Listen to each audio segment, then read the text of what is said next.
So at SOHO, we also presented, it was presented by Elizabeth Manasach, the update from the real-world experience of Isatuximab. And there was reported about 112 patients. And this is real-world administration of Isatuximab, the approved indications.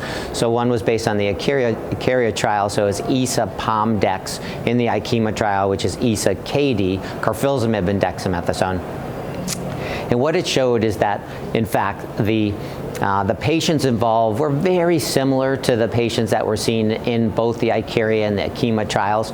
Perhaps there were some patients that were a little bit older age, so patients over than age 75. There's about 20% of patients that were older than age 75, which is a little higher than the earlier phase 3 trials. But the cytogenetics, the renal insufficiency rates, et cetera, they're all very similar. So the baseline population is what we expected. And then in terms of how well they are tolerated, these drugs are tolerated, these regimens are tolerated really well.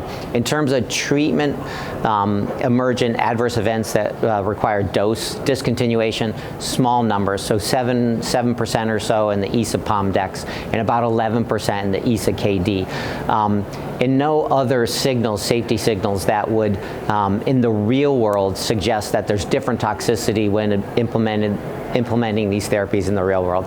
Very similar. So again, a very well-tolerated combination of Isa-KD and a combination of Pomalidomide and Dexamethasone. Now, we don't yet have response rates, and so we're hoping that these data will be presented at further meetings, potentially at ASH and at ASCO of next year, where we'll have also some response information, which I think is very important to also show that the responses hold true when you implement these in the real world.